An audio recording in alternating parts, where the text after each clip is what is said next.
Bueno, buenas tardes a todos. Para los que no me conozcáis, soy Daniel Muñoz, director de la oficina de aquí de Loriguilla, de Caja Rural de Cheste. Y estamos aquí esta tarde principalmente para que Víctor pues, nos traslade al año 1958. Víctor ha realizado una labor de investigación sobre lo ocurrido ese año, que fue muy importante.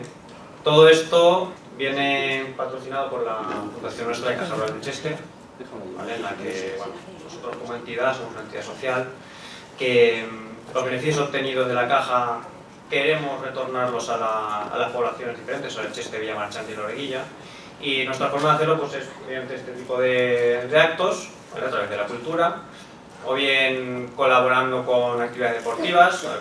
Podido ver el arco muchas veces de las carreras pues, con el logo de Caja Rural de Cheste, y bueno, diferentes obras sociales como conciertos de Navidad y ¿vale? Al final lo que queremos es que el beneficio que realmente sale de todos los clientes y socios, pues bueno, que al final vuelva un poco a la local. Un poco presentar también a Víctor, que bueno, lo conocí de sobra, pero está bien que por lo menos diga alguna cosa de su experiencia. He estado observando un poco su experiencia, principalmente laboral. Es coronel del Ejército de Tierra, actualmente destinado en la base de la OTAN. Un poco más que deciros, también el tiempo apremia y nada, dejaros con Víctor que os va a explicar perfectamente lo que ocurrió en aquel 1958, ¿vale? Tal y como dice el título, es el sueño de un nuevo Loriguilla. Y sin más, dejo la palabra a Víctor. Muchas gracias por todo. Empezamos por los agradecimientos, Daniel, muchísimas gracias, no solo por la presentación, sino por haber aceptado inmediatamente el ofrecimiento de esta conferencia y por el trabajo que hace la Fundación. Muchísimas gracias. En ese sentido, hoy don José María Vila está con nosotros, muchísimas gracias también por su presencia, el director general, y luego que haga extensivo el agradecimiento al presidente tanto de la Caja como de la Fundación, el señor Fernando Nadal. Muchísimas gracias. También agradezco, por supuesto, al Ayuntamiento el que haya colaborado cediendo el local, desviviéndose porque esto esté aquí y en su momento permitiéndome acceder a los archivos, que siempre han sido facilidades, y a los trabajadores me consta que han puesto mucho interés en todo esto y lo agradezco sinceramente. Por enlazar con lo de Cheste, voy a hacer un spoiler, pero está aquí la futura reina de la vendimia, lo cual me pone el nivel muy alto porque está aquí ojeando, ya sabrán.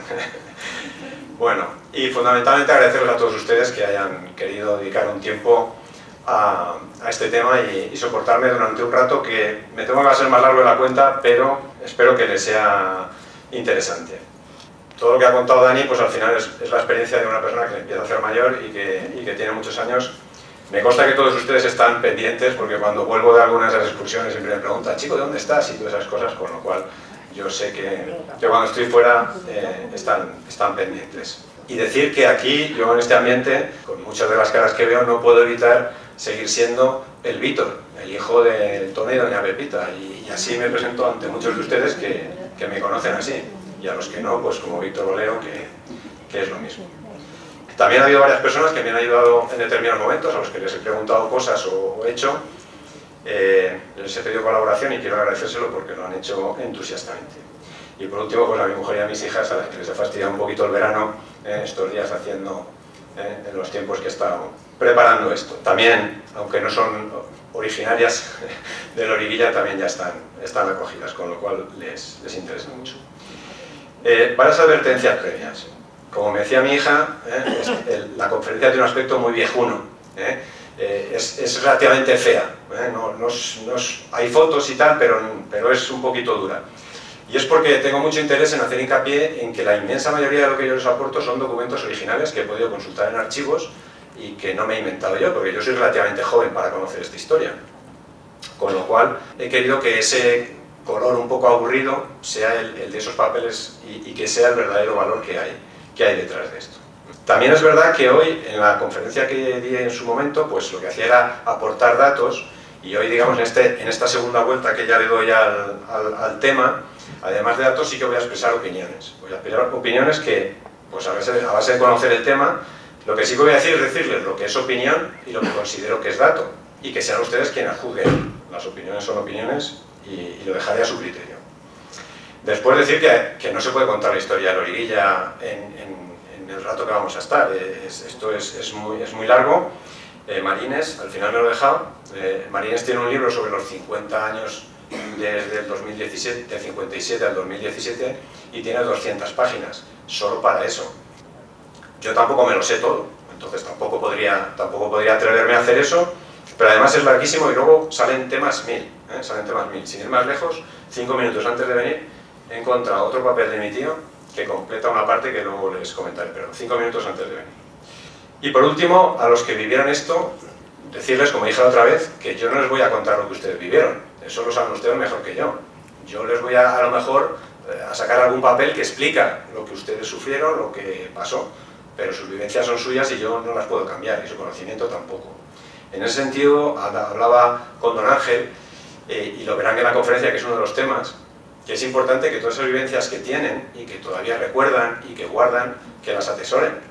Si de aquí salimos con que los abuelos pierden un rato en contarle a los nietos y a los hijos, oye, pues esto que ha dicho, pues mira, a mí, yo tal y cual, pues voy a sacarte un papel de cuando yo, no sé cuántos, guárdenlo porque luego se echa de menos. En 2018, coincidiendo con el 50 aniversario, y leo para ir más rápido, el 50 aniversario del traslado de los habitantes del pueblo viejo al llano. Eso es importante, como veremos después.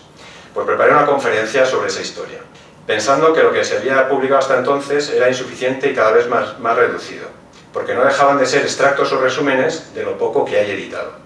Lo que hay editado en realidad pues son varios libros de Miguel Valero Porter, que fue el cronista oficial de Loriguilla. El primero dedicado exclusivamente fue el 25 aniversario en el 93, y después en varios libros que están en la biblioteca tiene retazos en los que en distintos momentos va contando eso. Y lo que hace al final es, en un libro que yo tengo en edición facsímil y en edición original, Loriguilla en admirable traslado, en unas 40 páginas, se dedica precisamente a recopilar todos los hechos según él los vivió, en primera persona, darnos cuenta precisamente porque cree llegar el momento en que la gente que había vivido eso empieza a no estar y es necesario recopilarlo. En la publicación oficial que tenemos de Loriguilla, Geografía, Historia y Patrimonio, se dedican 11 páginas a la historia del traslado. 11 páginas con abundantes fotografías. En el fondo, pues, es un resumen de este libro. En 2018, cuando se celebró ese aniversario, el ayuntamiento pues, puso en el libreto, lógicamente, pues, reducido, ¿no? Entonces, me parecía que faltaban datos. Como les digo, el gran narrador de esta historia es Miguel Valero Porter, cronista oficial durante muchos años, quien va publicando artículos parciales hasta que en 2004 los recopila en la obra que les comentaba. Y en las 11 páginas que les comento. Y desde entonces, pues no hay nada más que esos extractos que necesariamente se van dejando cosas en el camino. Cuando yo estuve investigando eso, en el Archivo General de la Administración, en Alcalá de Henares, di con unos documentos que mencioné, que me parecieron muy interesantes porque eran distintos. Pero no pude más que ojear, llegamos tarde, mi hija me acompañaba, llegamos tarde y aquello no se podía entrar con lápices. Pero en 2021 tuve la ocasión de volver, de examinarlos, ver que efectivamente eran importantes y pedir copias, que es lo que hoy voy a compartir con ustedes. Me interesaría que reteniesen las 3 palabras de cómo se llamaba esa conferencia: unidos, independientes y valencianos. Pues la verdad es que el 50 aniversario, ya digo que se había celebrado el 25 en el 93 y el 40 en 2008, pues tuvo bastante repercusión en los medios de comunicación y en redes sociales, y también el ayuntamiento ha hecho loables esfuerzos por recuperar la memoria del pueblo viejo, como por ejemplo el magnífico mapa y guía excursionista del antiguo término de Loriguilla. Pero en todos ellos se advierte ese desgaste del que yo hablaba, de una historia que no se enriquece con nuevas aportaciones, y después yo personalmente pues aprecio que hay 2 ideas que van dominando el relato del traslado, que son una la fatalidad y otra una añoranza que raya la melancolía en el sentido médico del término. Yo no soy médico, así que no sé si lo habré dicho bien, pero bueno. Por fatalidad entiendo el sentimiento de una tragedia colectiva que sufren abnegada y ejemplarmente unos vecinos al albur de un sistema que les pasa por encima. En esta teoría, el gran protagonista, además de los vecinos, es un famoso habitante de España que todos conocemos, pero el que nadie ha visto jamás, un tal Se.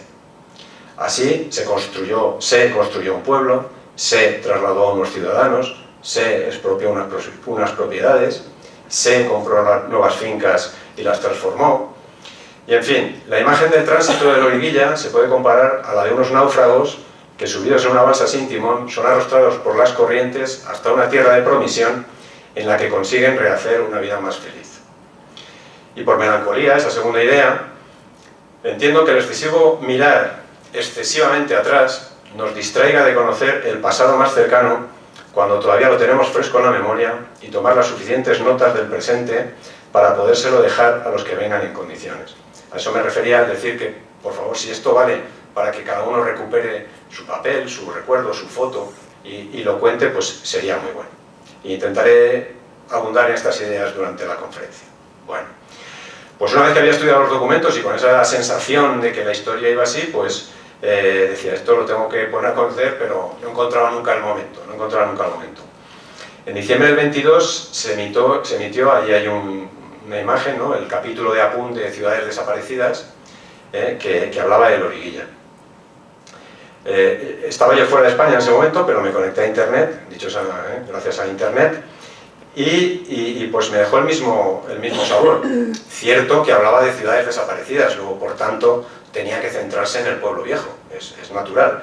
Pero aún así, quedaban, esas dos ideas seguían ahí.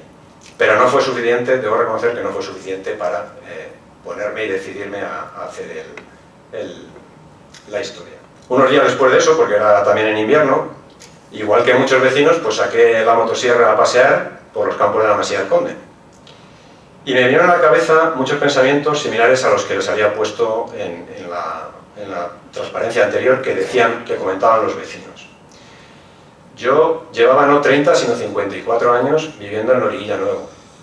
Mi abuelo, mi padre, mis hermanos y hasta mis hijos habían trabajado en esos naranjos que yo estaba cortando, sin dejarnos la piel, gracias a Dios, porque los tiempos han cambiado, pero trabajando duro. Los frutos de esos huertos eran los que habían permitido que mis hijos hayamos disfrutado de unas excelentes condiciones de vida en medio de la naturaleza, pero a un paso de la gran ciudad y del mundo entero, que hayamos estudiado en la universidad, y sin embargo, las máquinas estaban a punto de entrar en el bancal para cubrir 50 años de historia. Una etapa de la vida de Loriguilla y de sus vecinos, casi sin darnos cuenta, pero lamentando no haber guardado las historias del pueblo viejo, cosa que hubiera sido muy bueno haber hecho mejor. Y fue esa sensación, en primera persona, que posiblemente es la que tengan los que fueron arrancados de Loriguilla, los que se movieron de Loriguilla, la que me convenció de que había llegado el momento de contar la historia del traslado con más detalle de lo que se había hecho hasta entonces, de lo que es el traslado, ¿vale? Como les decía, esto es una opinión, y como había anunciado, pues ahora voy a aportar unos datos que hablan sobre cómo apoyo yo mi opinión. Sinceramente, todos esos pensamientos me vinieron motosierra en mano, mirando a la Masía del Conde y a las fábricas que había al lado. Opiniones, y ahora pongo datos. Esto es Loriguilla, las fotos más antiguas que encuentro, a lo mejor no lo ven bien porque también son en blanco y negro, pero bueno. Se ve que entre 1945 y 56, en la que hay fotografía aérea, pues el pueblo había cambiado muy poquito. En un plano de 1925 vemos que la estructura de las calles, las manzanas, son parecidas. Es decir, Loriguilla, con 2000 años de historia, lógicamente, pues estaba estancado en ese momento. Cuando se produce el cambio grande es cuando aparece el pantano. Eso sí que es un cambio grande, eso lo aprecia cualquiera. Ya ha pasado algo, y algo muy gordo. Nos aparece un pantano. En 2005 Miguel Valero nos lo decía así. Pues dice, resulta paradójico que el Turia, génesis de Loriguilla, haya sido la causa que siglo después la hace sucumbir. Sus aguas que fueron subidas son hoy sudario silente que cubre su faz. Bueno, es un poquito de poesía que no viene mal. Vamos ahora al llano, vámonos al llano. Esto es el llano en 1956. La Masía del Conde, la de Montpó, la de San Antonio no llega a verse, y un montón de secano. Un desierto, ni una casa. Un desierto total. Eso era el llano en 1956. Y por no aburrirles mucho, en el 76, pues ya hay un cambio considerable. Ha llegado el pueblo, ya lleva un tiempo, incluso la tercera fase de las casas de la que hablaremos luego ya está hecha, se ve el regadío, se ven los bancales perfectamente hechos, y bueno, pues esa evolución va a continuar. Va a continuar y vamos a ir viendo, tanto los campos varían, el pueblo va creciendo, llega el color a veces es más marrón y a veces es más verde, y unas veces porque hay más campos y otras porque es invierno, pero bueno, se va viendo, y así seguimos hasta 2018, creo que es donde hay que seguir. Ya vemos un pueblo infinitamente más grande que el que teníamos, vemos un polígono industrial consolidado, y estamos al borde de esa escena que yo les contaba, que si ahora comparamos con el año 56 y hacemos la misma comparativa que ya hemos hecho, el gran cambio, pues vemos el gran cambio de un desierto de secano, toda una zona urbanizada tremenda. Entonces, lo que yo quiero decir es que hay una historia, que ya tenemos una historia, esos 50 años dan una historia, y además una historia que ha evolucionado mucho, mucho más que otros periodos de 50 años en la historia de Loriguilla, que habrá tenido sus momentos, pero bueno, este es un momento clave. Yo creo además que es un momento histórico. En resumen, que si nos saltamos los pasos intermedios y ponemos juntas las imágenes, como hemos hecho, y en el futuro próximo podremos apreciar que el cambio, geográficamente hablado, es casi tan brutal como que sufrió el pueblo viejo con la construcción de la presa y el embalse, aunque más paulatino y menos traumático. Incluso aquel iba a peor y este va a mejor, ¿no? No solo la geografía, también la demografía. De 1956 tardamos 20 y tantos años. Vamos a pasar de 16 hectáreas urbanizadas en 1968, una proporción minúscula, a 200, que se aproxima casi al 50% del término. Y lo mismo pasa con la población. En los primeros 30 años apenas aumentamos en 200 habitantes y en los siguientes 25 hemos duplicado la población. En resumen, añoramos y con razón lo que dejamos atrás en el 68 y no se conservó porque en aquella época la conservación del patrimonio no era un valor tan apreciado como lo es en el 2023. Del mismo modo que en aquella época las únicas huellas que importaban eran las de los jabalines, las cabras o las mulas, mientras que ahora la huella de carbono es una obsesión. Y entonces me pregunto, ¿cómo hoy? Hoy sí que tenemos unos valores renovados, solo nos fijamos en lo que construimos, en lo que crecemos, y no en lo que para ello dejamos atrás. Esa llamada que estoy diciendo a recuperar esos 50 años que tenemos. Como vamos a ver hoy, toda la historia de la transformación del secano en regadío, del paso de la agricultura de subsistencia al pequeño productor autónomo, pueden perderse si no los conservamos. Y hay historia, y ustedes lo saben, y ahora los que están recordando saben que hay un modo de vida, hay unas costumbres, hay unos lugares que hay que recordar.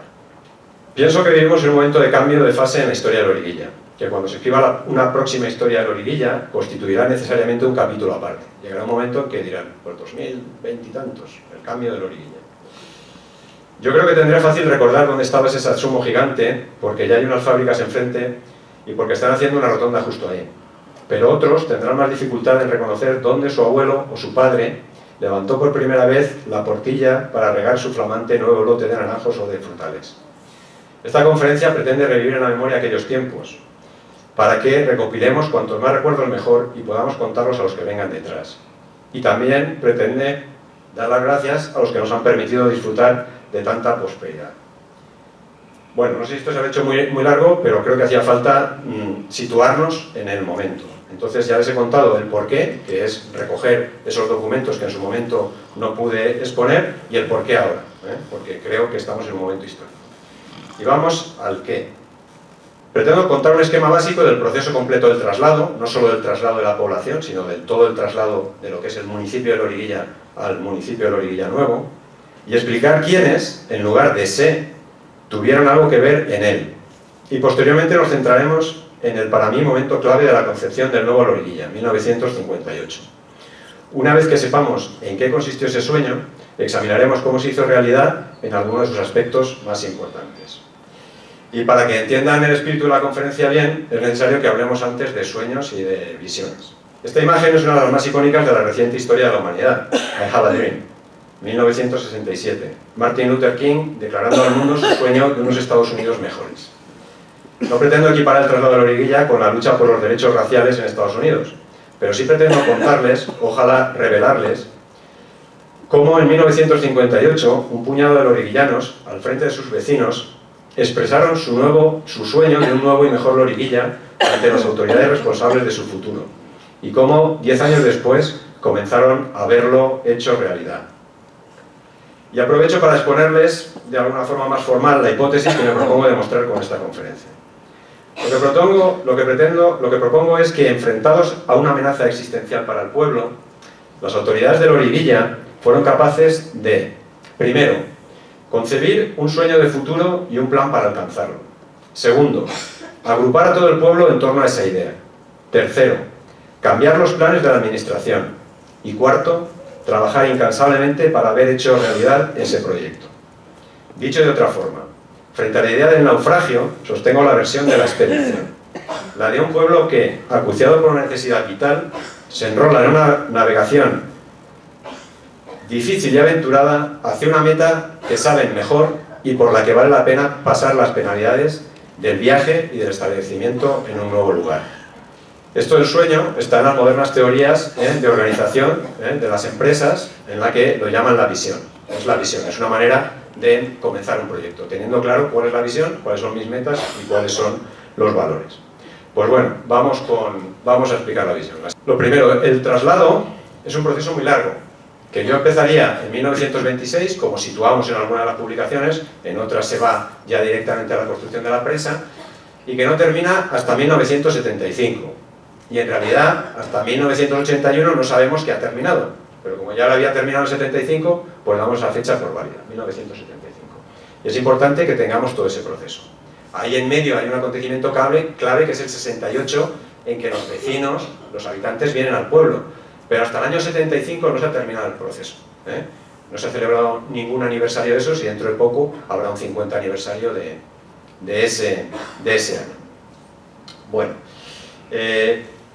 iremos viendo todas estas cosas y a lo mejor está un poquito pequeño para que las vean, y yo lo que quiero destacar varias cosas. En primer lugar, la importancia en los antecedentes del proyecto de REBA.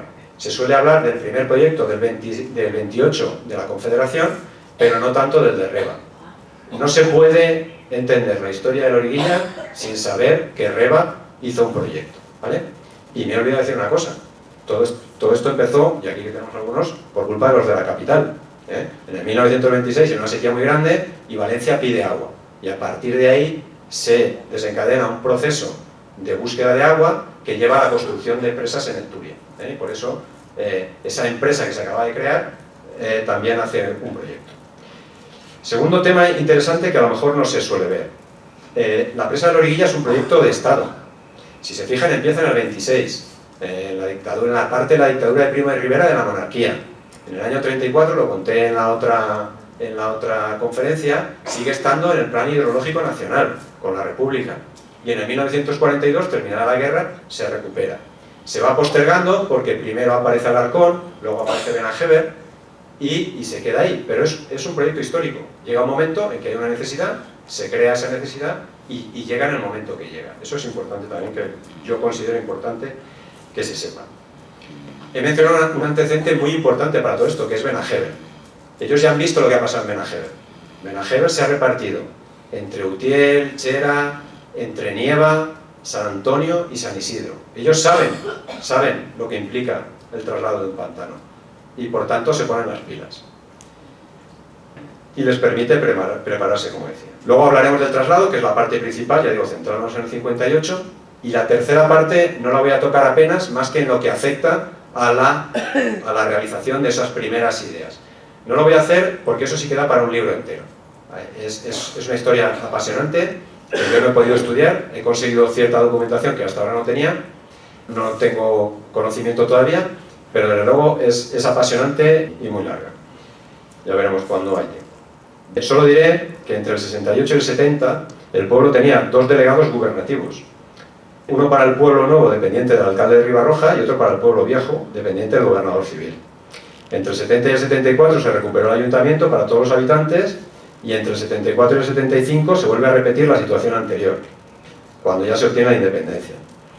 En la época que no había ayuntamiento como tal aquí, sino delegado gubernativo, pues había que subir al pueblo viejo, hacerse allí el ayuntamiento y hacer los trámites oportunos. Pueden imaginarse la situación. Bueno, y ahora vamos a conseguir vamos a ver un poquito esos protagonistas que nos van a sustituir, que van a reemplazar a SE. Y a partir de aquí espero no tener que llevar la batuta. Bueno, tenemos el ayuntamiento. El ayuntamiento es la autoridad y es a quien se dirige directamente la administración cuando quiere hablar de temas de Loriguilla, ¿vale? El ayuntamiento, en el año 53 o 54, es Jesús Cervera el alcalde, y él forma un equipo. Él forma un equipo con Miguel Valero, que es el cronista oficial, que vive en Valencia, y lo primero que hacen es buscar un asesor, buscan un letrado que es José María Terrade. Este señor es un abogado famoso, lo conoce Miguel y lo embarca. Y Terrádez, es importante saber, hace dos preguntas. Queremos estar unidos, queremos ser independientes, queremos quedarnos en Valencia. De ahí el título de la conferencia anterior. Y lo segundo que les pregunta es, ¿y el pueblo os apoya? ¿Está con vosotros? Y le dicen, sí. Esas son las dos condiciones que pone Terrádez para ser el abogado, el letrado, el asesor del ayuntamiento. Él es un empleado más. Esa figura se ha perdido. Yo me temo que, como al final era un señor a sueldo, pues lo que fuera pasaría y no sé. Es un tema que queda pendiente por investigar. Además de eso está el equipo del ayuntamiento. Está el secretario, José Alcaina García, está Antonio Valero y José Aliaga. Son el equipo, los tres funcionarios que tiene aquel ayuntamiento de ese pueblo de montaña que trabajan para ello. Y el trabajo que va a suponer todo esto, de expedientes, de pinos, de mil cosas, pues es bárbaro y les exige, ellos estaban allí, eran empleados, pero les exige dar más que lo preciso de su obligación. Y es importante que lo señalemos.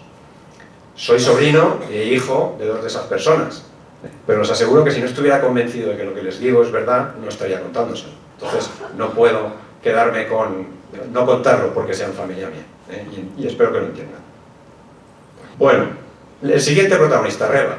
Reba, que a los que viven por aquí es una urbanización. Reba en realidad es una compañía, Regadíos y Energías de Valencia, que mucha gente conoce perfectamente porque ha trabajado para Reba o porque ha tenido contactos con ellos.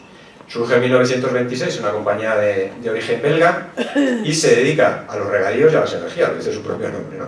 Bueno, y tiene un proyecto en el 28, ahí fuera hay unos carteles con la carátula y con la memoria original, que un conocido resulta que había trabajado en Reba y tuvo a bien cederme, donde ellos hacen su pantano. Su pantano tiene dos características principales distintas a su proyecto.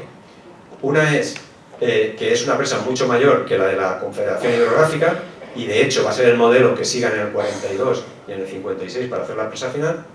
Y después Reba tenía proyectos de transformación de energías aquí en la zona. Ella había comprado la masía del Conde, un montón de masías y estaba poniéndolas en regadío.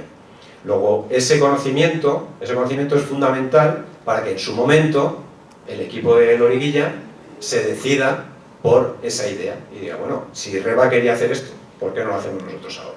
Entonces, si no sabemos eso, pues uno puede decir, bueno, ¿y cómo eligieron aquí? ¿Pusieron ahí el dedo o estuvieron estudiando el mapa?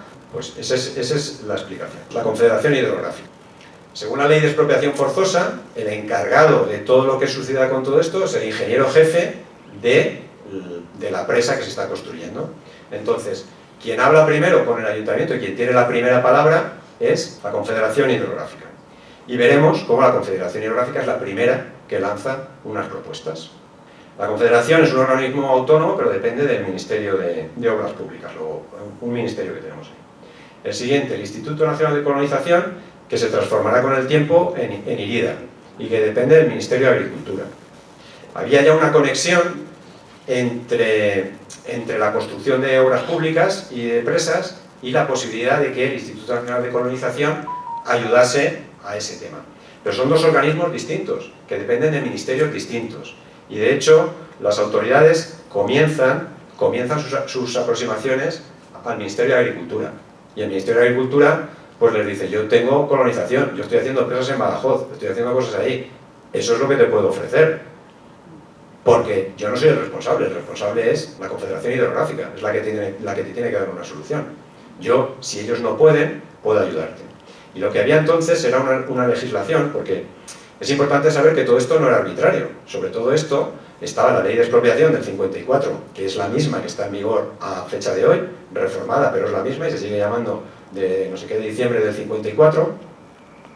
Y había, por ejemplo, una legislación que hablaba de la posibilidad de que los vecinos afectados por un traslado, por la construcción de una presa, individualmente solicitasen transformarse en colonos, pero individualmente, que es lo que había pasado con Benajero. Y por último tenemos el gobierno civil, que sería el equivalente a lo que hoy son las autonomías, en otro estado completamente distinto, pero era la autoridad final que tenía todo esto que ver. El gobierno civil tiene más que ver en la fase que no vamos a estudiar, en la última fase, pero es otro elemento a tener en cuenta porque al final es la autoridad, el gobierno civil, la diputación y está relacionada con todo esto. Bueno, pues el ayuntamiento de un pueblo de 700 habitantes de la montaña, con 3 empleados, un alcalde y poco más, tiene estos interlocutores, 3 ministerios distintos a los que tiene que convencer, a los que se tiene que oponer, porque ninguno de los 3 tenían esas ideas. En el 57, en el invierno del 57, diciembre, el ingeniero finalmente pone blanco sobre negro una serie de opciones que ha estado ya negociando con los ayuntamientos, que ha estado pensando y que ha estado tal, y ya ha acuciado, porque tenía un plazo para hacerlo, lo hace el 9 de diciembre. Ese informe, que es para Loriguilla y Domenyo, como ahora veremos, se lo manda de regalo de Reyes el 7 de enero del 58 a Loriguilla y a Domenyo. Le dice, tomad, esto es lo que hay, dadme vuestra opinión. El ayuntamiento de Loriguilla hace una contestación, que es la que vamos a ver hoy. Estos 3 documentos son los que digo que yo he podido consultar y tuve la suerte ya de tenerlos. Y entonces el ayuntamiento lo estudia. Y en el plazo que le dan, 15 días para contestar a una solución tal a toda una confederación hidrográfica con sus ingenieros y con su burocracia. Y contesta. El ingeniero jefe resuelve, ¿vale? Hace un papel que resuelve y que manda a Madrid. En ese interín está también el Instituto Nacional de Colonización, al que se le da audiencia porque dice, oye, tú estás en los planes, aquí te están nombrando a ti, y él también va a hacer su informe. Eso es lo que vamos a ver. Ese papel amarillo es lo que yo llamo el sueño. Vamos allá poquito a poco y vamos viendo un poco los elementos que hay. Bueno, pues ahí lo tiene. Importante decir que la propuesta es de expropiación y de compensación. No se trata solo de expropiar, sino se reconoce que hay un valor en lo que se está haciendo, el sacrificio que está haciendo el pueblo, y dice, bueno, vamos a compensaros. Y otra cosa importante es que es para Loriguilla y para Domenyo. La Confederación hace una presa y tiene un problema, la presa, y afecta a Loriguilla y a Domenyo. Luego para ellos es un problema. Ya si son 2 pueblos o tal, no cuenta tanto. Bueno, son 24 páginas, 3 planos, algunos de los cuales, bueno, todos están expuestos fuera para que los vean en grande, bien, y lo redacta el ingeniero encargado del proyecto, no el ingeniero jefe, este es el ingeniero encargado, ¿vale? Vamos adelante. Lo primero que hace es recordar lo que ya ha hecho, Lo primero que hace es recordar lo que hace. Dice, yo en el 55 ya estaba y mis ideas eran, pues, dar tierras, compensar las tierras que quito, las compenso con otras tierras de regadío. El pueblo se queda donde está, el que quiera que viva, el que no, y yo ofrezco tierras a cambio, ¿vale? ¿Qué dicen tanto Loriguilla como Domenyo? Que eso no les gusta, que no quieren. Además, Loriguilla y Domenyo, lo cuenta Miguel Valero, pues no empieza a discutir que si la patrona, que si las fiestas, cosas tal, o sea que no hay manera de que vayan juntos. Bueno, y esto, a la vez que esto, en el 56, el ayuntamiento ya hace una jugada. El ayuntamiento ya hace una jugada que es mandar un escrito, no sé si es a la Confederación o a Colonización, en la que ya expresa el sueño. En el 56, ya lo dice. Y dice, el ayuntamiento y los cabezas de familia decimos esto, que nosotros queremos que nos expropien totalmente, que nos trasladen forzosamente y dan unos polígonos, del término de Ribarroja, dan números de polígonos, en el 56. Que se cree un nuevo término municipal en el que estemos nosotros, que estemos como pueblos, que se haga un canal, porque tenemos derecho al agua del Turia, el agua que tenemos aquí, que usamos para regar, la queremos tener allí, porque es nuestro derecho, y bueno, pues que las dos cosas, que todo vaya bien, que todo vaya junto a la construcción del pueblo y nuestra llegada allí. Eso lo hacen en 1956. Esto no sé a dónde llega, pero no llega a ninguna parte, no tiene respuesta. Pero sí que lo llegan a examinarlo en colonización. Volvemos al informe. Dice, bueno, yo he hablado con ellos en el 55, y en el 55 ya me dicen que no, que los expropie. Y bueno, pues si los voy a expropiar, pues voy a hacer la presa más grande. Pues yo no la hago más grande por no inundar el pueblo, por dejarles algo. Pero si no lo quieren, pues voy a subir la presa, ¿no? Y entonces ya empieza a aceptar esa posibilidad de que se trasladen y hace la presa más grande todavía. Dice, bueno, pues ya no tengo ese inconveniente de molestar, lo voy a hacer. Eso se queda aquí. Estos son los antecedentes que él cuenta antes de empezar a dar sus opciones, que son, él da 5 opciones, que son las que ven ahí. Una para Domeño, otra para Loriguilla, una conjunta en Villar, la cuarta, que es el traslado aquí, y la quinta, que es ir a otras zonas en las que esté actuando colonización. Entonces, ese informe, cuando uno lee, ve esas 5 opciones con los planos que están fuera. Vamos a verlas rápidamente. Domeño, pues lo quiere llevar a donde está ahora Vegamar, y bueno, pues es una opción, no nos interesa, a nosotros no nos afecta. La siguiente, a Loriguilla, ¿dónde lo quiere mandar? Lo quiere mandar a Losa. Lo quiere mandar a la zona de Losa. Dice, ahí hay una zona, unas 150 hectáreas, lo mandamos allí.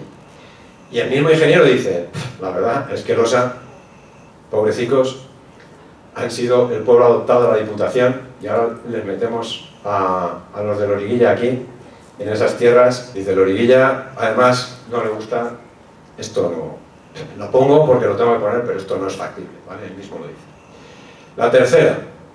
La tercera es que esa zona no sea solo Losa, sino que sea una zona grande entre Losa y Villar, que se haga un regadío lo suficientemente grande, aparte de la zona que se le había ofrecido a Domeño, y además el ingeniero se viene arriba y dice, y ya puestos, podemos hacer ahí un pueblo grande, agrupar los términos de Loriguilla, el de Losa, y tener ahí un macropueblo, el que quiera que se quede a vivir, el que venga aquí, y al hombre se nota que le gusta la opción esa.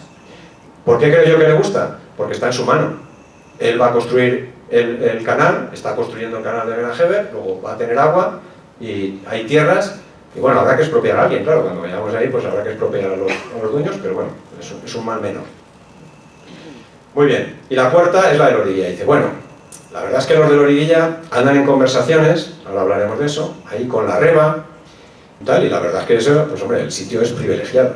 Y da una zona, señala una zona que no es exactamente en la que estamos ahora, es más al sur. Él piensa o busca esa zona. ¿Por qué? Porque ya son regadíos. Porque es zona que ya está en regadío. Porque él, digamos, en esa compensación lo que están pensando siempre es darnos tierra de regadío. Entonces vemos esta zona.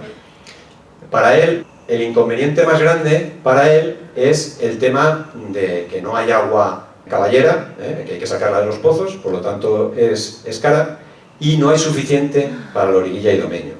Recordemos que para ellos es un solo problema. Loriguilla es el embalse, la compensación del embalse, no son dos pueblos. Entonces dice, hombre, pues si hubiera, pues nada, y habría que ver, a ver cómo les llevamos el agua, no como en Villar, que ya tengo esas opciones. Y muy bien, y la quinta, si no me equivoco, pues la gran temida, las otras zonas de España, el coco, que nos lleven a Badajoz, el plan Badajoz. Yo sinceramente creo que esa opción, aunque es la que figura en los libros de historia, en el libro del pueblo en concreto, no llegó a ser nunca una opción verdaderamente desarrollada. Si en el año 56 van al ministro de Agricultura, él le dice lo que tiene, y es el ministro que habla de cosas. Pero las opciones concretas son estas. Y el mismo ingeniero dice, bueno, esto no está en mi mano, yo ¿cómo lo voy a trasladar allí? Habrá que poner de acuerdo, habrá que saber si allí hay sitio, si no hay sitio, esto está fuera de mi mano. Y al final, sobre todo, pues da ahí y dice, lo que quieran, pero sacarlos de aquí para llevarlos tan lejos, pues tampoco me parece bien. Entonces yo sinceramente creo que eso fue una amenaza que existía, más que nada para que la gente fuera individualmente, pero no llegó a ser de verdad una opción que se contemplara como tal. Y como ya un poquito adelantado, pues el ingeniero al final termina diciendo que a la que le gusta es la 3. Crea esa macrozona allí y es la que propone. 7 de enero, tomar vuestro regalo de Reyes. Contarme dentro de 15 días qué os parece. ¿Y qué hace el ayuntamiento? Manda un informe con 18 páginas y un plano, que también está fuera y que es el plano del fondo que hemos visto. En 15 días redacta un proyecto. Un proyecto que se mete en Honduras, o sea, no son cuatro razonamientos. ¿Por qué digo esto? Por lo que hablaba antes los antecedentes. Ellos lo tienen pensado. En el año 56 ya han expresado sus opciones. Saben dónde quieren ir, saben los polígonos incluso. Luego tienen opciones, están preparados para poder hacer esto. Bueno, básicamente, ¿qué le dice? Dice, antes de empezar a hablar, en octubre pasado aquí ha pasado una cosa muy gorda. Ha habido una riada, se nos ha llevado la huerta y encima habéis declarado las obras de urgencia. O sea que esto hay que resolverlo rápido. Rápido porque yo tengo una necesidad. Yo creo que la exagera un poco porque si al final los que lo vivieron lo sabrán, si consiguieron aguantar allí 10 años, pues sí que hicieron eso que ellos decían. Nosotros tenemos que reformar los campos, se nos los ha llevado el río. Pero bueno, es un punto de presión que ellos dicen y ponen ahí. Primera no va con nosotros, es para Domeño, no opinamos, y la segunda dice, tú mismo nos dices que no vale, pues no podemos estar más de acuerdo, no vale, la de Losa no vale. La tercera, ¿qué le dice? Hombre, está bien, ¿no? Pero no se puede mantener, el núcleo urbano de Loriguilla no se puede mantener. Va a subir las aguas más altas, hay filtraciones, el núcleo urbano se va a quedar en una esquina del término, separado, sin poder pasar al otro lado, porque el único vado que tengo es el puente y lo vas a inundar. Eso no es practicable, eso no es viable. Y las tierras que nos dan de comer literalmente, van a desaparecer. Luego, no vale eso. Tienes que hacer el pueblo, tienes que hacer el canal, tienes que hacer los accesos, como veremos en otro sitio. No tienes bastantes tierras, no hay agua potable, habrá agua de riego, pero ahí no hay agua potable. Hace un frío que pela. En cualquier caso, esos derechos que le está dando Convenajeder se los tendrá que dar a otro sitio. Entonces, pues la rechaza. Y va a la cuarta opción de Reba. Un tema muy importante en este primero que hay. Reba ya ha ofrecido las tierras. Ellos están negociando con Reba desde el año 56. El ayuntamiento tiene conversaciones con Reba, directamente con el presidente de Reba, don Antonio Sánchez de León y Prefasi, para que esa venta se produzca. Y un punto muy importante y en el que insistiré siempre que aparezca ese tema. Son aceptadas por la población. Ellos dicen que han venido y han visitado esto. No sé si hay alguien aquí que viniera en el año 57 a ver los llanos. Y no sé si quedará alguien todavía vivo. Pero los vecinos vinieron aquí y digo yo que estarían encantados. Y este argumento va a ser importantísimo. He hablado que en ese sueño o en esos logros está el tener al pueblo unido y detrás hay una idea que es decir, ahí hay una masía y hay tierras, yo ya puedo empezar a mandar gente, esa gente que se ha quedado sin tierra, esa gente perjudicada por lo de la riada, ya puede venir y puede ir haciendo cosas. Dice, el clima, pues infinitamente mejor que el que tenemos, ¿no? Y, bueno, pues no olvides que como viene lo del Turia, pues tenemos pozos y hay que construir el canal es fundamental. Sigue analizando y propone también otra zona que no es exactamente, ya incluye la Masía del Conde, pero como está intentando que sea Reba quien lo haga, se va a buscar fincas hasta el Oliveral. Va buscando fincas al Oliveral. Y ya señala en rojo el trazado del canal. Vengo a estas tierras, yo riego con pozos, pero no te olvides de mi canal. Reba necesita gente. Reba tiene un problema porque le está pagando a la gente por ir a trabajar allí, porque allí no vive nadie, se tienen que desplazar y les tiene que pagar más. Necesita gente que trabaje allí, pues bueno, estupendo. No hace falta vías de acceso. Hay una Nacional 3, una carretera, hay 2 estaciones de ferrocarril, hay líneas eléctricas y bueno, hay una serie de ventajas. No hace falta, hay zonas en las que se puede establecer el pueblo sin tener que ser zonas de cultivo. Y dice, ofrece en fin posibilidades sin límite. Esa es la palabra que dicen como resumen. ¿Vale? Ellos tienen perfectamente claro lo que quieren. Ellos tienen una amenaza que es el pantano, que se los va a tragar. Y en lugar de conformarse, en lugar de decir, bueno, pues cojo lo que me den y dicen, no, yo quiero esto. Lo buscan y lo proponen. Vamos a ver qué dice la Confederación de vuelta a eso. En un folio y medio, el ingeniero Sancho Tello le cuenta, este papel en realidad es del ingeniero jefe, que dice, ha venido el ingeniero y me dice esto, los de Loriguilla, los vecinos, solo admiten ir a Ribarroja. Esto es lo único que hay, insisto. La fuerza de las decisiones es que los vecinos, que sean los vecinos quienes digan que eso es lo que quieren. El pozo, se ha forado un pozo, y se ha creado un pozo en la finca Masía del Conde, es clave también porque ya hay agua, poca, pero hay agua. Ese también es Ese también es clave. Dice, hay bastante para la Loriguilla, pero falta. Entonces vamos a decirle al Instituto Nacional de Colonización que nos diga algo al respecto. Hay, pero no hay bastante. El canal es factible, pero bueno, habrá que estudiarlo, sí, pero yo no me puedo poner ahora a decir esto, que sí, que adelante, que lo eleve, que le parece bien. O sea, deja su opción 3, que era la que había propuesto, y dice, bueno, me han convencido los de Loriguilla, que sea la cuarta. Otro tema importantísimo, Domenyo no contesta. A fecha febrero del 58 no contesta. Yo he leído un boletín de Domenyo en el que cuenta su historia y dice que sí que contestó. Pero contestó fuera de plazo, está claro, porque aquí el ingeniero dice, Domenyo no ha contestado. ¿Y qué dice? Con lo cual, suponemos que acepta la ocasión del billar. Domenyo no puso reparos, no le gustaba, pero no puso reparos, eso es lo que cuenta. Que contestó tarde y, digamos, que se dejó querer, ¿no? Dijo, bueno, si no hay más remedio, mientras que Loriguilla dijo, no, yo quiero la 4, y pues el ingeniero jefe dice, el ingeniero me ha contado esto, yo estoy de acuerdo, pues vamos para arriba. Importante, el que no llora no mama. Domenyo no dice nada y por ahí se va. Loriguilla da una opción factible, dice, todo el pueblo lo quiere, y esto está aquí y es lo que queremos. Y tercero, ¿era esto o el billar o los llanos de Villanueva?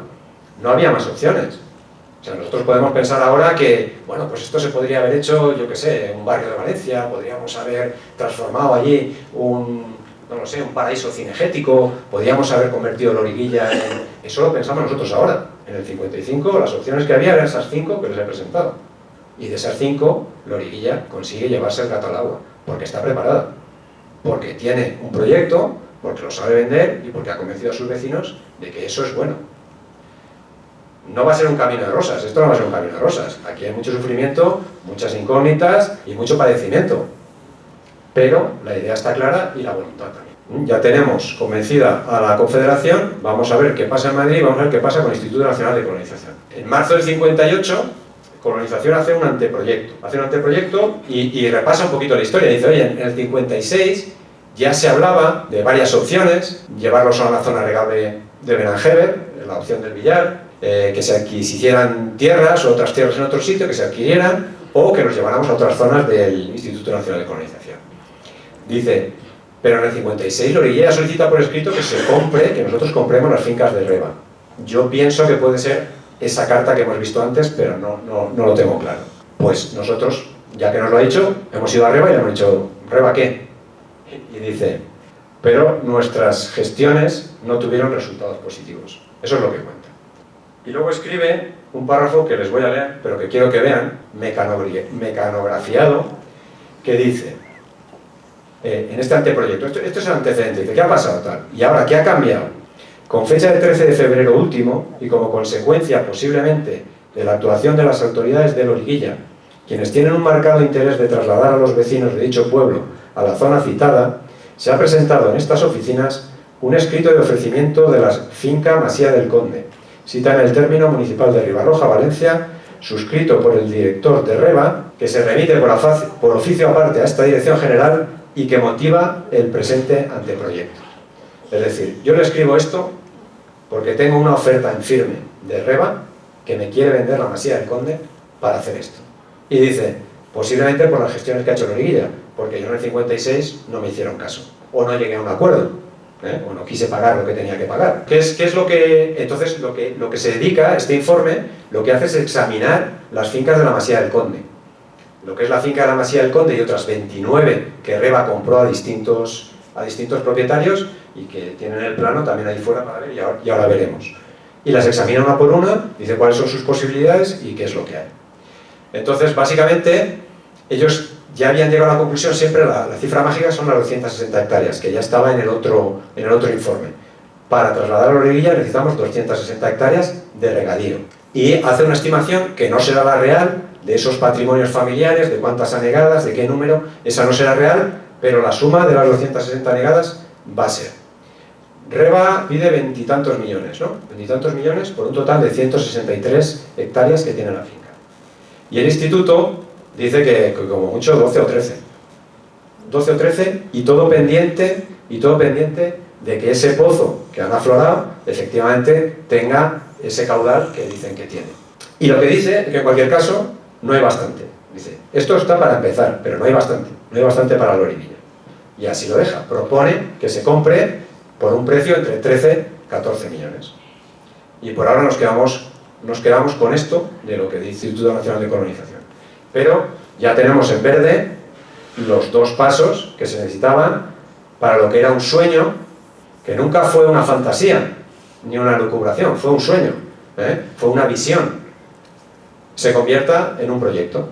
Esto ya empieza a tener visos. La gente ha dicho que sí, ya se está hablando de tierras en concreto, se está hablando de ofertas, luego esto va adelante. Y ese sueño consiste, además de la independencia, que ya he dicho que no la voy a tratar por motivos de extensión y de desconocerlo, básicamente en estos pasos. Lo primero es que se autorice el traslado, o sea, el Ministerio de las Públicas dice que sí, pero ahora falta que alguien lo diga de verdad, ¿no? A nivel ingeniero jefe, están de acuerdo, pero hay que decirlo. Otro punto importante que está en las peticiones de Loriguilla es la expropiación total. Al Estado yo creo que no le gusta pagar, a nadie nos gusta pagar. El Estado pues siempre paga poco, lo justo y tal. La Confederación lo mismo. Luego la Confederación piensa expropiar lo justo. Su costumbre es expropiar lo que rompe, lo que ocupa y poco más. Eso de expropiar total fincas que se van a quedar ahí, entonces eso hay que conseguirlo también. Y fundamentalmente lo que van a hacer es una réplica del Loriguilla que hay en el otro lado. Es decir, un Loriguilla agrícola. Un Loriguilla agrícola pero mejorado. Para eso necesitan casas, tierras y agua para regar esas tierras. Se podía haber pensado ya directamente, pues vamos a hacernos un polo industrial como vamos a hacer ahora o como se ve nosotros, Cheste, Ribarroja, bueno, se quedan en este es el pueblo que tenemos y vamos a trasladarnos a hacer lo mismo que lo sabemos hacer también. Pues vamos a ir viendo un poco cada uno de estos puntos. Bueno, el traslado se aprueba el 9 de octubre de 1959, un año después, un año y pico después de todo este proceso del sueño y el viaje de los informes de aquí para allá. Pero esa orden no está en ningún sitio, no hay forma de encontrarla. Así como les enseño otros documentos en el Boletín Oficial del Estado, no hay forma de encontrarla. Lo más es esta reseña en el periódico, pues la típica reseña, acuerdos adoptados. El Ministerio de Agricultura dice ahí, acuerdos varios. Que esa es la fecha, está claro, porque luego aparece en todos los documentos. En todos los documentos que están, se cita el 9 de octubre de 1959, pero el papel, la resolución del Ministerio de Agricultura diciendo se traslade, se aprueba el traslado, no aparece. Yo no lo he visto. Este, por ejemplo, es uno de los 1000 documentos en los que se dice claramente que se aprobó por el Ministerio de Agricultura en tal fecha. O sea, eso está aceptado, pero el papel no está. Cosa rara, porque, bueno, pues que es una cosa importante. Esto es lo que pasa en noviembre, y luego explicaré por qué es en noviembre, porque yo me pregunto, ¿y por qué tarda un mes en ir el gobernador civil a contar la noticia? Bueno, pues se traslada a Loriguilla y lo cuenta, se celebra un pleno extraordinario y da la noticia con gran alegría del pueblo. Ya sabemos que se ha tomado la decisión un año y pico después y se ha comunicado, pues vamos a trasladarlo. Eso no está hecho, por eso digo que como no tenemos la orden, no sabemos qué más dice, qué más aprueba. Simplemente dice, sabemos que se aprueba que se traslade. Bueno, la expropiación total. Las expropiaciones son temas polémicos siempre y no iba a ser menos. Y más con lo que... Ya he mencionado algunos de los argumentos por los que dicen que necesitan la expropiación total. Porque se van a inundar las tierras buenas que dan de comer, que producen la comida. Porque se va a quedar aislado el término de un sitio a otro. Porque con la subida a nivel del pantano va a haber parte de las casas que sí que se van a inundar, que luego no se han llegado a inundar porque nunca se ha llenado el pantano a tope. Y además, también porque los estudios geológicos dicen que hay filtraciones que van a afectar al resto del pueblo, dan una serie de argumentaciones. Yo creo que hay otras importantes, que es recoger dinero, es decir, tener fondos, porque si yo me dejan un campo en la orillilla y me llevan a otro sitio y tengo el campo y tengo que ir a cultivarlo, pues a lo mejor prefiero que me den dinero y tener ese dinero ahí.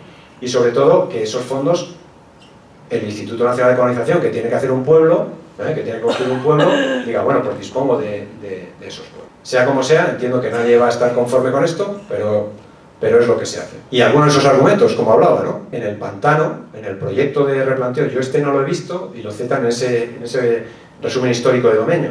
Dicen que a la orilla de Domeño ya les dicen eso, ¿no? Que las tierras que se van a inundar son de tal malo que allí no se va a poder sobrevivir. Y luego la ley de expropiación del año 54, el artículo 86, que sigue en vigor, dice que si se van a afectar al núcleo duro de toda la riqueza que tiene una población, pues que hay que trasladarla. Luego, los loriguillanos esgrimen eso también. No son solo argumentos que ellos tengan, también está en la ley. Para eso se habían buscado un asesor legal y para eso habían hecho un plan en el que sabían perfectamente cuáles eran los distintos pasos que había que dar. Esa petición se inicia en el 62, eso lo conté en la charla anterior. En el 62 el ayuntamiento elabora esos argumentos que ya había puesto en su charla del 56 para justificar la expropiación.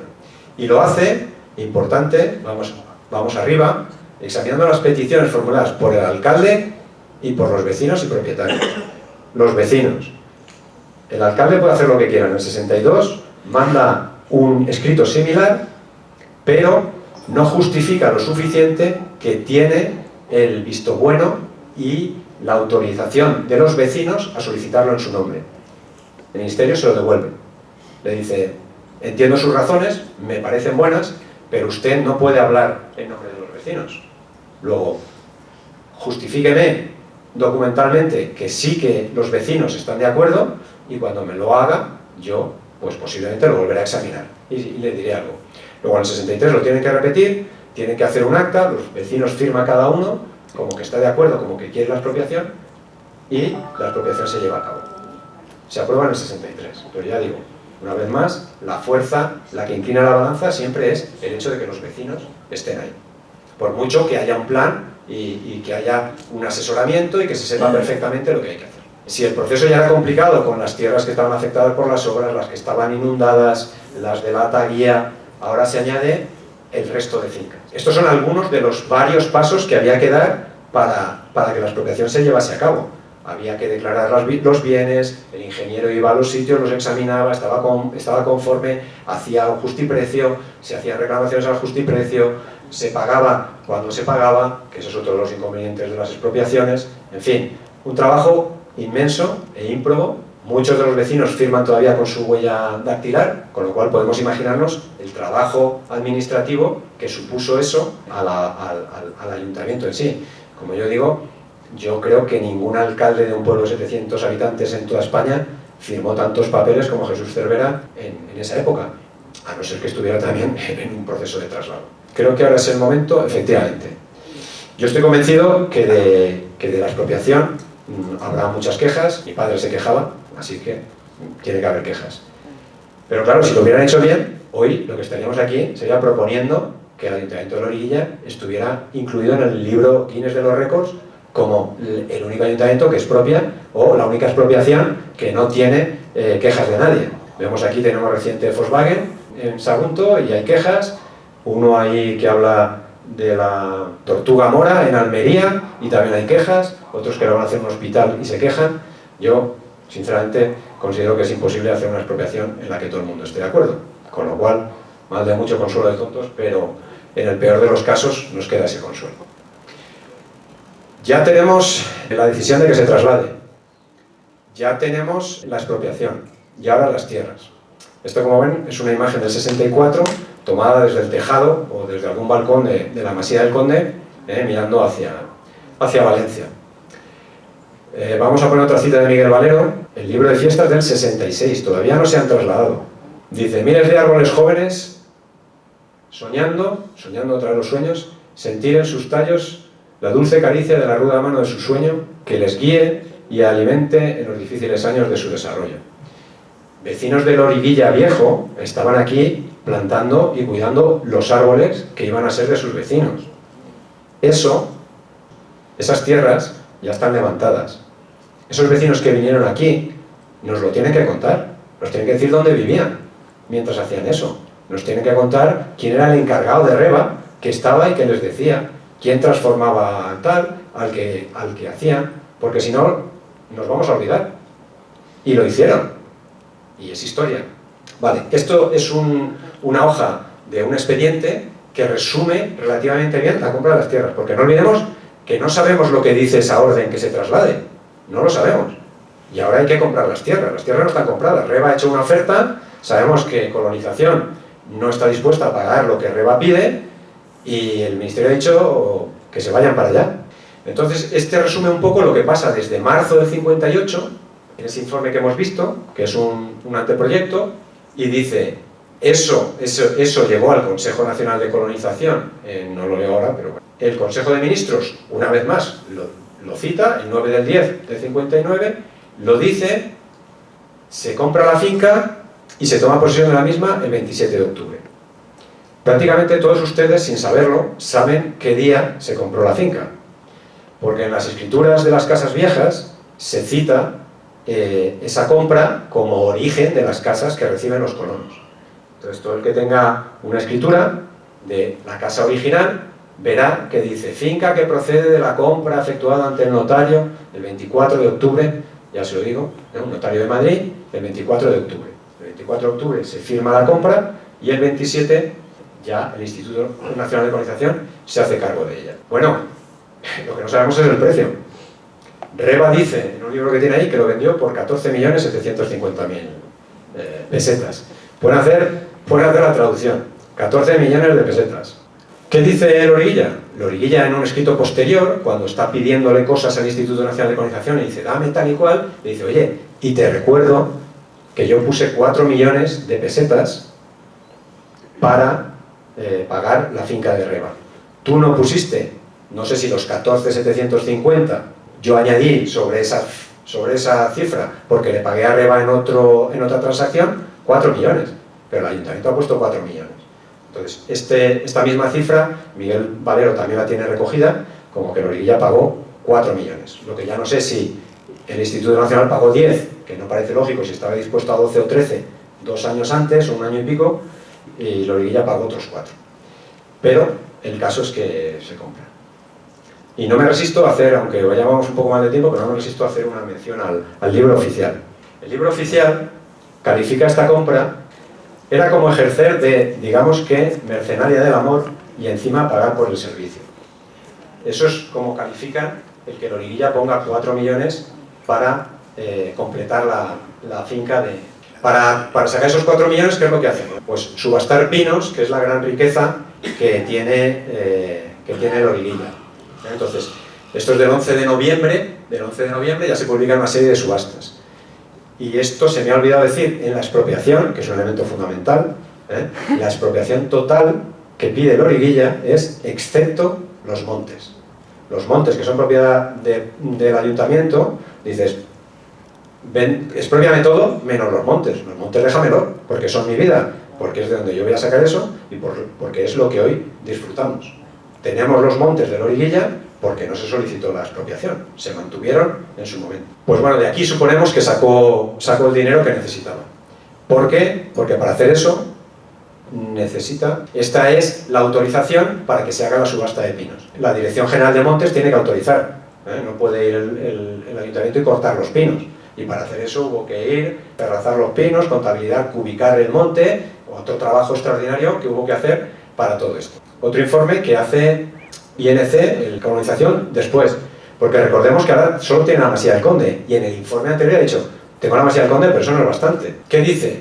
Dice, hay una serie de tierras alrededor de la Masía del Conde que se podrían completar, y luego también hay 2 grandes propietarios, PC y JT, los del archivo me han dicho que no podía poner los nombres, aunque están en todos los libros, y yo, por hacerles caso, pues lo he puesto. Tienen unas fincas en lo que hoy es la Loma, que están ahí y que nos viene muy bien, y que no eran parte de Reba. Y eso hace el ayuntamiento.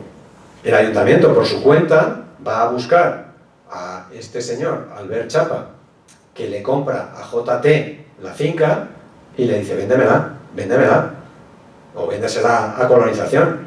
Y aquel dice que no, y dice, hombre, véndemela. Y lo hace tan pronto como cuando la compra. Cuando Albert compra la finca, el ayuntamiento le dice al instituto, oye, que la finca que yo quiero la ha vendido este tío.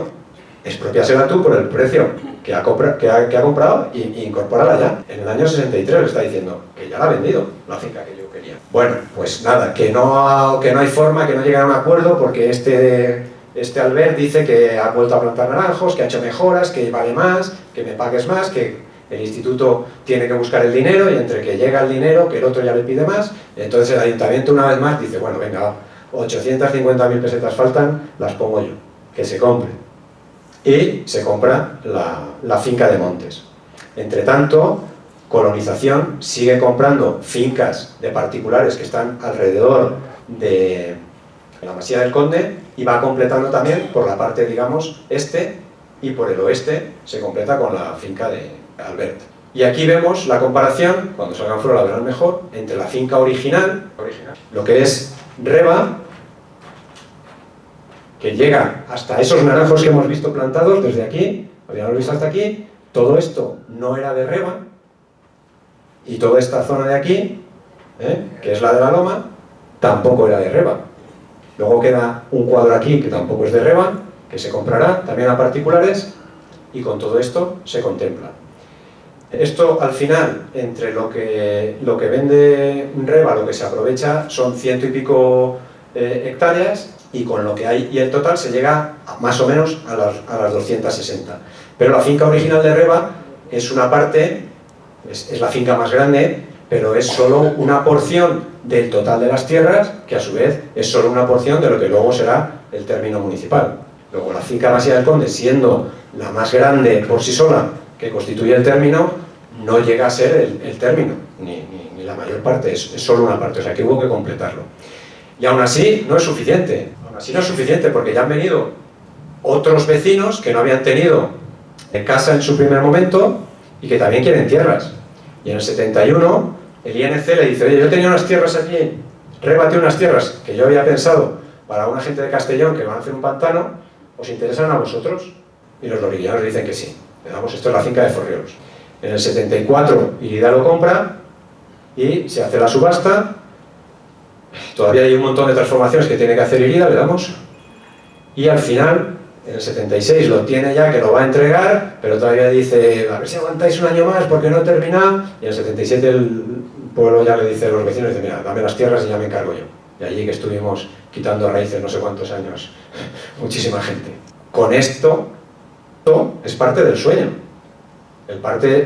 O sea, es el 70 y tantos, pero es parte del sueño. El sueño es que todo el mundo venga con su casa y con su tierra. Se llega hasta donde se llega, se tarda lo que se tarda, pero esto es parte del sueño. Sus calles serenas, sus blancas casas, siempre bien cuidadas, refleja el amor con que fue construido este llano. Loriguilla, eres un sueño hecho pueblo. Ni yo le había puesto ya el título a la conferencia, yo ya le había puesto el título. Tampoco había leído el poema, ni sé quién es la autora, porque es anónima, pero al parecer no soy el único que piensa que esto fue un sueño hecho realidad. Bueno, muy rápidamente, porque esto también lo conocemos, el proyecto original es del año 60 y son 180 casas. Hay 204 peticionarios para ser colonos. Se llega por baremos, por posibilidades, solo a 180. Luego el sueño está incompleto y muy incompleto, está cojo. Pero bueno, se empieza por aquí. Decir que hubo que vigilar el proyecto, como dice Miguel Valero, él cuenta como un día hablando con Joaquín Lleó, que sí tiene una calle, Joaquín Lleó, la calle Joaquín Lleó, es del ingeniero agrónomo que proyectó todos estos planos que están viendo ustedes y que falleció antes de haber terminado el pueblo. Fíjense en ese plano donde Loriguilla está entre la ermita y lo que fue la cooperativa y el polígono industrial. Él lo tenía puesto ahí. Y claro, Miguel Valero le dice, oye, que hay un cerro ahí enfrente de la masía que está muchísimo más cerca de la estación, no me pongas el pueblo aquí arriba. Y cambian el pueblo. Pero hay más. Cuando van a hacer el polideportivo y el cementerio, estos son el primer proyecto que hace Colonización. Y cambian también eso. Y el pueblo venía sin alcantarillas. Y ya le dicen, hombre, ya somos de pueblo y venimos de unas condiciones penosas. Pero hombre, ya estamos en el 68. Ponme alcantarillas. Y le ponen alcantarillas. Y así sucesivamente. Quiero decir que es un proceso en el que están encima y en el que desde el 67 que viene el ministro hay una lista en el ayuntamiento, hay un montón de escritos con una lista de peticiones, como por ejemplo los teléfonos. Mi mujer se acuerda de cuando me pusieron a mí el teléfono, aquí en Loriguilla, que ya no podíamos hablar, que fueron 80 y tantos. Pero esa petición está del 67. Y una petición muy importante es las 40 casas para los que por baremo, por circunstancias, por posibilidades, no han podido tener acceso a las 180 que se han construido.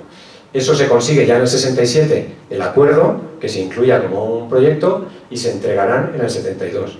Estas son las casas que están debajo de la iglesia, en lo que ahora es Avenida del Oeste, y 9 de octubre. Y todavía hay más. Aparte de la gente que quede, son épocas de un crecimiento demográfico considerable. En Loriguilla no tanto, entre otras cosas, porque no hay viviendas. Se inicia la construcción de otras 52 viviendas de protección oficial, que son la zona de San Juan, Virgen de la Soledad, Irida, la calle Irida, con esto. Y para eso, Loriguilla compra el solar al Irida, y promueve que se construyan las viviendas que se ocuparán en el 78. Bueno, pues el sueño ya está. Quiero decir una cosa, y solo apuntarla. En realidad, nosotros estamos pensando, sobre todo los jóvenes, que la gente venía y se compraba una casa y unas tierras. La gente eran colonos. Eran colonos. De alguna manera, eran trabajadores del Instituto Nacional de Colonización y tenían unas obligaciones. Y el Instituto Nacional de Colonización les exigía un rendimiento por las tierras, porque tenían que pagar. Era el dueño de las casas, hasta que no las pagaran. Y una serie de cosas que se nos van pasando, porque bueno, van pasando y no nos acordamos, pero que son un modo de vivir. Y es un cambio del agricultor del pueblo viejo, que iba con su mula o que se iba a Medien y se pasaba allí no sé cuántos, al nuevo agricultor que todavía no es libre tampoco para plantar lo que quiere, porque está tutelado por el Instituto Nacional de Colonización. Hubo un núcleo de Lirida y de colonización de capataces, de ingeniero director de la finca, que estaba ahí, que daba instrucciones. Todo eso, por favor, cuéntenoslo, cuéntenoslo. Y díganos, pues sí, estaba fulanito, estaba menganito, y estos tenían el tractor y te dejaban el tractor, y comprabas los abonos o no los comprabas y estos los tenías que pagar tú. Cuéntenoslo, porque si no, no lo sabremos. El agua. Dice el libro del 67, pone dos fotos, pone esta, dice agua elevada, poco riego y bien pagada, y luego pone otra en la que el alcalde le está pidiendo al ministro de Agricultura, que está inaugurando el pueblo, que se dé prisa con el canal. Le dice, el canal es la meta a conseguir si queremos consolidar verdaderamente nuestra riqueza en el llano.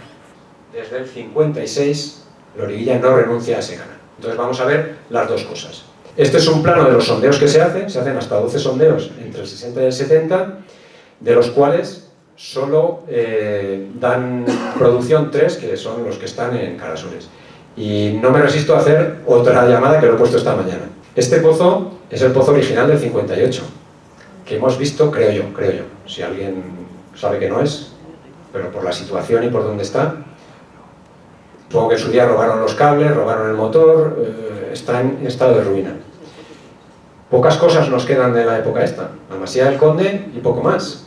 Este es un ejemplo nimio y pequeño y no tiene el valor que pueda tener la iglesia de San Juan Bautista, que no evangelista, en Loriguilla Viejo, pero es lo que nos queda. Y este edificio fue fundamental para decidir que la opción de Reba era buena. Hay un pozo. Yo tampoco había ido a verlo hasta que preparé esta comisión, o sea que me da culpa. Seguimos. Ahí ven los 12 sondeos que se hicieron y al final solo dieron agua a 3 y a algunos, el colonización, solo a algunos, además puso la maquinaria. O sea, puso la estación elevadora. Una cosa es decir, aquí tienes agua y hay un sondeo, y otra es sacarlo. O sea, algunos lo hizo. Esto es la parte del agua de pozos. Y esta es la última página del sueño. Esta es la última página del documento que hemos visto al principio con el que Loriguilla contesta.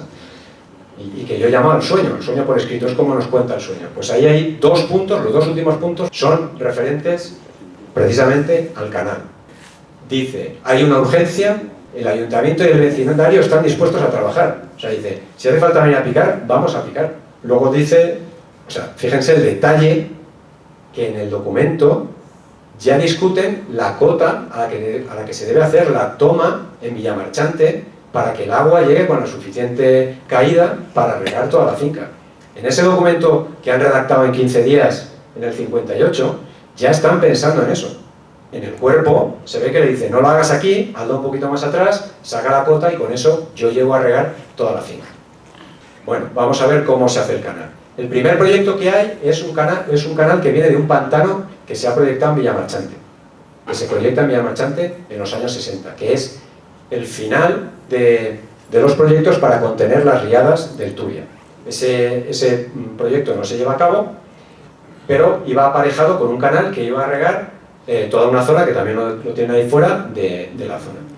Y hay una cosa curiosísima que contiene, porque, digamos, en el 63 vuelve a hablar, oye, ¿por qué hago este proyecto ahora en el 67? Bueno, pues porque el ingeniero que estaba se ha muerto, porque la comisión le tardaba mucho, te lo hago ahora, pero esto cuando empezó, dice, en el 55 lo que se pensaba era dejar las tierras allí y darles otras tierras, tal, y dice, pero por diversas circunstancias esta solución no se llevó a efecto.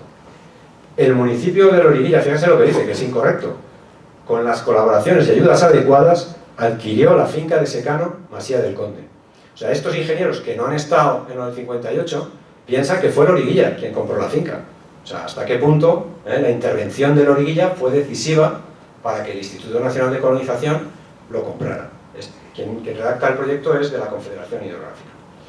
Ese es el plano del proyecto en el que vemos el pantano en la zona de Villamarchante y ese inmenso llano que llega hasta Calicanto, prácticamente hasta Aldaya, que se podría haber regado con ese proyecto. Es un proyecto que no lleva a cabo.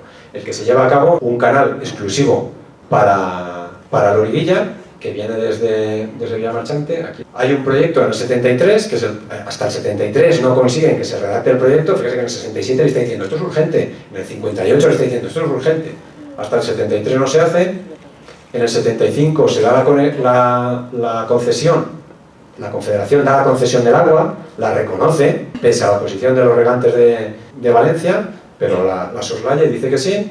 En el 79 el Ayuntamiento hace otro proyecto y el proyecto final se aprueba en el 82 y el agua llega en el 86, el agua del canal llega a Loriguilla. En las imágenes que hemos puesto al principio, una de las cosas que se aprecia que cambian el paisaje es que aparecen las casetas del goteo. Uno va viendo los canales y tal y de repente se da cuenta y dice, uy, pues están las casetas del goteo, que es otra evolución. El riego a manta era una cosa, pues el turno, las boqueras, hacer los caballones, todas esas cosas, pues se cambian también y es una etapa que... Pues nada, este es el anteproyecto del Ayuntamiento que no prospera y finalmente el del 82. Pues este es el proyecto que se lleva a cabo hasta el 86. Y bueno, pues tenemos completa la trilogía, ya tenemos ese sueño hecho realidad. Tenemos un Loriguilla viejo, trasladado, mejorado y aumentado en unas nuevas tierras en las que todos tienen casa, no en el 68, hay tierras suficientes, porque eso lo pensaba el otro día. En el 68 llegamos con una mano delante y una detrás, con lo que nos dan, con la obligación de cultivar. En el 71 estamos diciendo, quiero más tierras, dame que las compro. Y en el 76 hemos comprado las tierras. Luego había una potencia, luego la cosa ha ido bien. Se ha ido desarrollando y la cosa ha ido bien, en esa misma evolución al principio. Bueno, ¿y qué nos falta? Nos falta la independencia. Eso es fundamental, ¿verdad? Nos falta que todo este proyecto se complete con la independencia del pueblo, que ya digo que es una historia aparte. Entonces, ya hacemos las reflexiones finales. La foto de la derecha es una foto satélite del día 7 de septiembre. Así se ve nuestro pueblo ahora, desde el cielo, y así se veía en el 56. Coincidirán conmigo que el cambio es tan importante como el de arriba, como el que sufrió Loriguilla. Ya digo, mucho menos traumático, más tranquilo, hacia mejor, pero el cambio es ahí. Vivimos un momento histórico, estoy convencido de ello, y las generaciones futuras lo juzgarán, pero es hora de que ese cambio lo documentemos. Ese cambio entre ese llano y lo que está aquí, ahora que todavía estamos, lo vayamos documentando y no nos pase como con el otro. Dos reflexiones del principio. Estas frases también están recogidas en la historia, las saco de la historia. Miguel Valero las cuenta en primer término, la primera vez que van a ver al ministro, y el ministro les sale con estas y dice que se llevaron un chasco, que se volvieron con el rabo entre las piernas. Pero no se conformaron. El ministro les dijo esto, dice, colonos pero no señoritos. ¿Qué les está diciendo? Dice, pero ¿tú sabes lo que me pides? Te están pasando a 3 pueblos. O sea, yo hago colonos, llevo a la gente a Badajoz, le hago cosas. Lo que tú me estás pidiendo, que te lleve a Loriguilla, al llano, que te dé naranjos en producción. ¿Tú qué te has creído? Ese ministro ya no estaba en el 67 cuando vino a inaugurar el pueblo. Pero si hubiera estado bien que el otro hubiera dicho, señoritos, no has hecho, porque nosotros somos trabajadores todos, pero nos has dado lo que nosotros te pedimos. Y lo que tú nos rechazaste en el 56, lo hemos conseguido. Con sufrimiento, con trabajo, con imaginación, con esfuerzo, pero tenemos lo que te pedimos y no somos enemigos.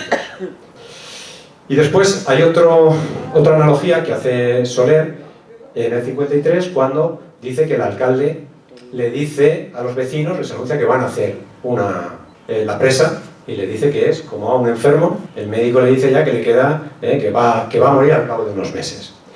Yo he puesto el ejemplo o la comparación del naufragio y la expedición, de un barco, el Titanic, a la expedición de Elcano para dar la vuelta al mundo.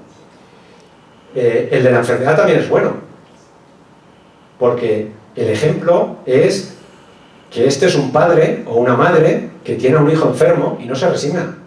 Y el médico le dice, lo tuyo no tiene solución. Y él dice, sí, tiene solución. Y yo se la voy a poner. Y si tengo que pagar 4 millones, los pago. No soy una del amor, que encima tiene que... No. Yo soy un padre, soy una madre que tiene un hijo que se muere. Y si hay que poner 4 millones, como estos.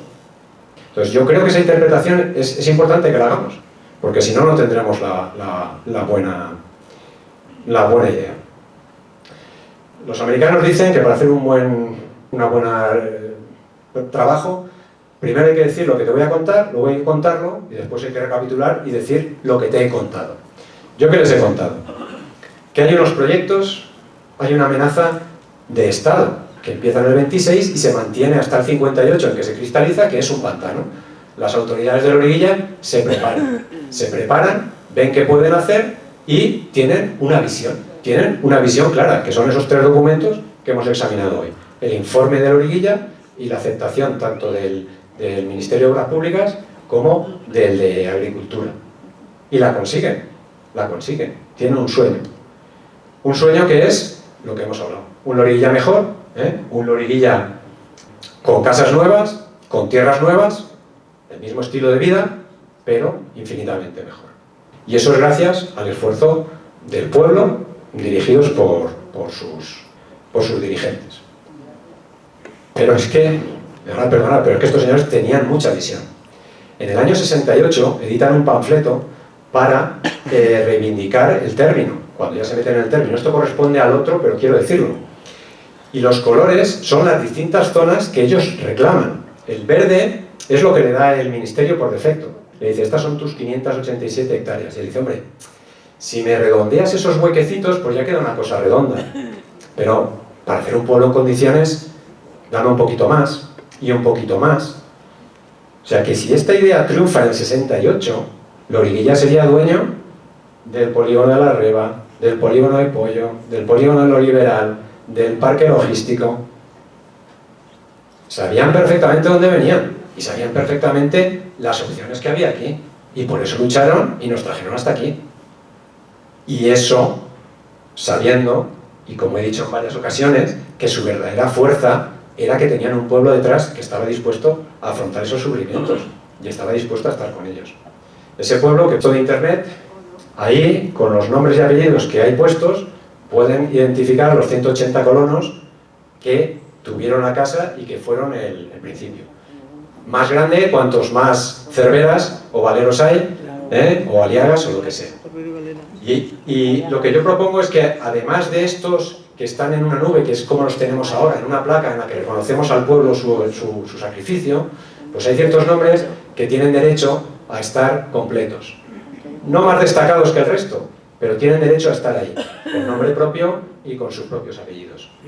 Les decía antes lo de la cesta de las cerezas. Tenía el mal regusto de que en los 180 no había metido a los 6 tenderos. Los 6 tenderos no eran colonos, eran artesanías. Y no los había metido porque no los tenía en una lista publicada por el tema de los datos. Y esta mañana, o sea, esta tarde, cuando cuando estaba metiendo los libros que iba a traer aquí, me he encontrado este libro de Miguel Valero Porter en que nos da el nombre del resto. Que yo sabía que estaban los 6 tenderos, el cura, el médico, los maestros, no sabía cuántos, sabía que mi madre había venido, pero el resto no. Entonces nos cuenta los 40 vecinos que vienen y por qué vienen, un poquito las razones generales por las que no tuvieron casa al principio, o bien por ser demasiado jóvenes, o bien por no ser aptos para ser colonos. Como digo, no era darlo sin más. Entonces, igual que esto, seguro que ustedes tienen, y ahora mismo están recordando, algún documento que completa algo de lo que hemos dicho, que rectifica posiblemente, o que ayuda a comprender mejor todo esto. Bueno, el libro de fiestas del 67, él escribió un artículo también ahí que decía que la Virgen de la Soledad prefería venir en otoño. No tenemos autor, es anónimo, pero bueno, yo tengo mis sospechas de quién pudiera ser el autor, y dice dos grandes amores de todo Loriguilla, la Virgen de la Soledad y su pueblo. La primera, ir a con Loriguilla donde quiera que vaya, y aquí quedarán las piedras del segundo, pero su espíritu marchará en los corazones de sus hijos. Esa nostalgia melancólica de la que hablaba yo, viene en el ADN de los loriguillanos, no se la podemos quitar. A todos los que vivieron allí y hicieron su vida, no se la podemos quitar. La van a tener, porque ya vienen, en el 67 ya vienen con eso. Ya vienen con eso cargado en el corazón. Pero tienen otra mentalidad y dicen, sus piedras quedarán allí. No tiene esa misma preocupación. Hoy, con otros valores, sí tenemos esa preocupación. Y sin embargo, podemos perder, tenemos riesgo de perder lo que hemos construido aquí si no lo recuperamos. Entonces, tienen todo el derecho del mundo a hacerlo así. Miguel Valero, su crónica de Loriguilla en Admirable Traslado, la termina hablando de la romería de la Virgen y de la ermita. Como ese símbolo, que cuando el cura me obliga a mí a decir algo allí en la ermita, es lo que digo. No es solo la misa, no estamos solo encomendándonos a la Virgen, estamos recordando nuestros orígenes. Entonces es bonito.